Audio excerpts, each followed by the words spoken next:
ele poderá ser cobrado imediatamente.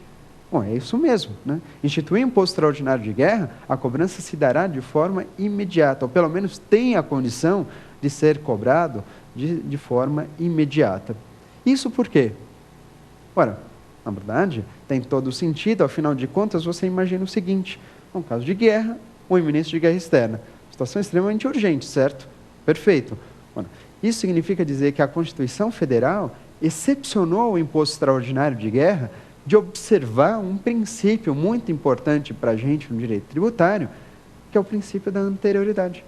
É ou não é?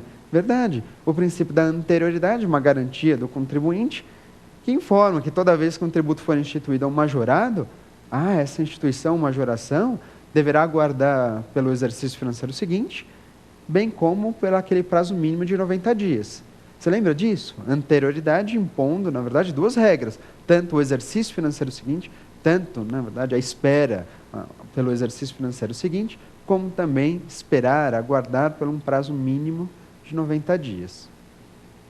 Ocorre que o imposto extraordinário de guerra, ele não deve obediência à anterioridade, nem a essa anterioridade anual do exercício financeiro seguinte, sequer a anterioridade mitigada, essa anterioridade de 90 dias, essa chamada noventena.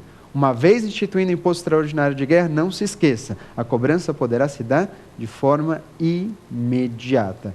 É aquela situação, instituiu hoje, amanhã pode cobrar, amanhã já pode cobrar. Ficou claro então? Competência extraordinária, matéria federal, bem? Tá. O último ponto que eu queria recordar com vocês é que essa competência extraordinária em matéria federal é só da União. Você nem pensa que o Estado, um Estado membro, ou seja, ou mesmo o Distrito Federal, poderia instituir imposto extraordinário de guerra. Nem pensar, muito menos os municípios. Portanto, a competência extraordinária é exclusividade da União. Tranquilo? Fechado? Está combinado? Certo? Sem dúvida, né? Vamos passar para a próxima competência? Na próxima competência, que na verdade é bem interessante, e essa próxima agora, do que eu vou falar, tem uma incidência muito grande em provas, em concursos, na verdade espalhados, e na verdade indiferente seja o concurso, na verdade, ou a vaga que você está buscando, a função que você busca. Matérias, na verdade concursos que exigem direito tributário, costumam exigir essa segunda modalidade de competência da União, que é a competência residual. Competência residual. Vamos a ela? Competência residual é mais uma modalidade de competência que foi levada tão somente à União. Pronto, já não esquece, hein? Competência residual de quem que é? União. Estado tem competência residual? Não. Municípios? Não. Competência residual pertence unicamente, exclusivamente à União. Tranquilo? Fechada essa primeira parte. Vamos lá.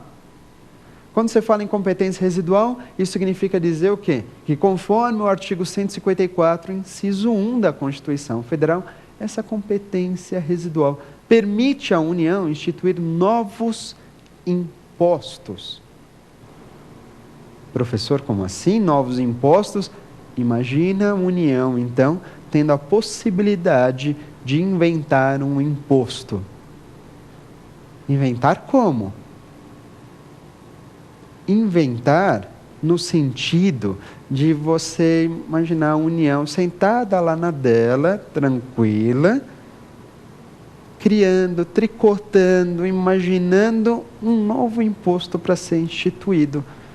Assim, um imposto, ela já não tem bastante imposto? Tem um monte de impostos, tem um monte para instituir. Mas imagina a União tentando implementar um novo imposto. Isso é possível, conforme descreve o artigo 154, inciso 1. E a gente vai ver agora como é que isso funciona. A Constituição Federal, nesse dispositivo, ela diz o seguinte: olha, União, tudo bem, se você quiser instituir um novo imposto, está valendo, mas para começar, você tem que observar os requisitos impostos pela Carta Magna, necessariamente. E são 3 os requisitos. Vamos a eles. Para a União instituir novos impostos, para começar, tem que ser por lei, não podia ser diferente mesmo, ainda bem. Novos impostos dependem necessariamente de lei complementar. Então, não esquece. Tudo bem, novos impostos podem ser instituídos, mas aqui somente este por lei complementar. Segundo requisito.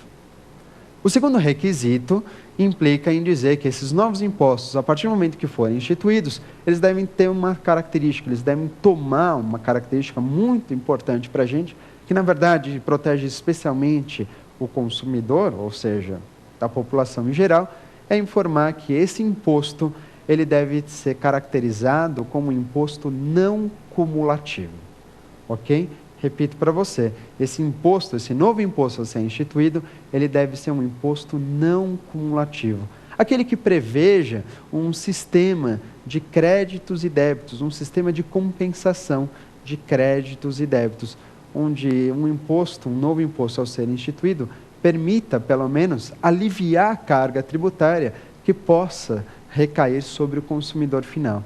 Por isso, da não cumulatividade. É uma forma de aliviar a carga tributária sobre o consumidor final. Mas tem um terceiro requisito, a gente já passou por dois. O terceiro requisito implica em dizer, e que talvez seja um requisito muito importante, os dois primeiros foram fáceis, mas o terceiro a gente tem que tomar cuidado. Ele diz assim, olha, que um novo imposto ao ser instituído, esse novo imposto não pode ter fato gerador, nem base de cálculo dos impostos já existentes. Vou repetir para você.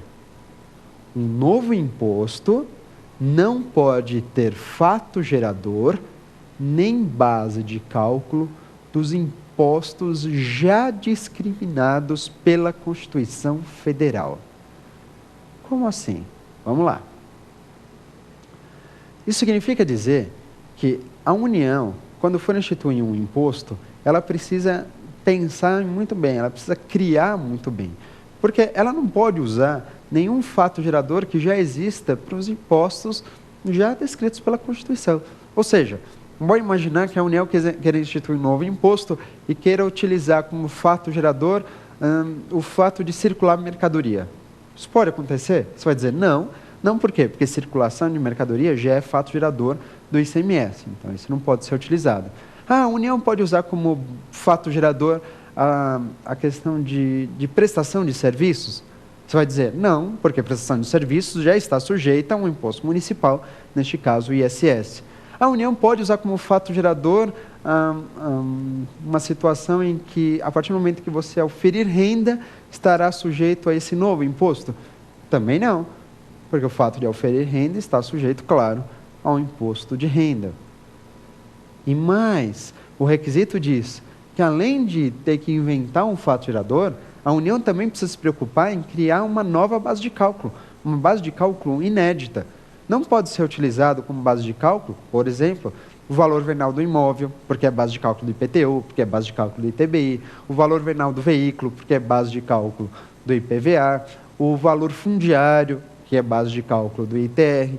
Ou seja, a União, instituindo um novo imposto, ela tem que inventar um fato gerador e inventar uma base de cálculo que naturalmente sejam pertinentes um ao outro, mas que sejam fato gerador e base de cálculos inéditos no texto da Constituição Federal.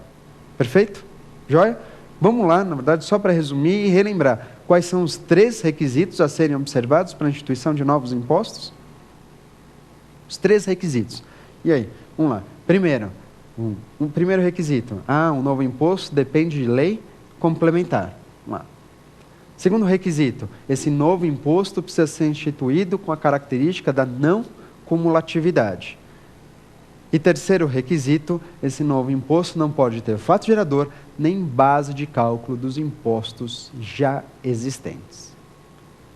Fechado, então? São os 3 requisitos. E qual dos 3 precisa ser observado? Os 3 concomitantemente.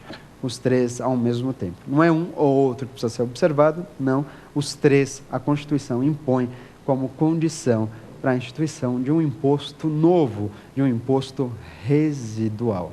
Ok?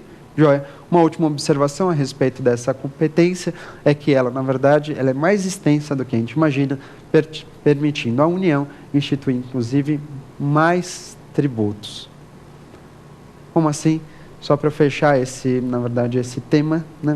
tema parcial aqui, a competência residual permite à União instituir novos impostos, como a gente acabou de ver, mas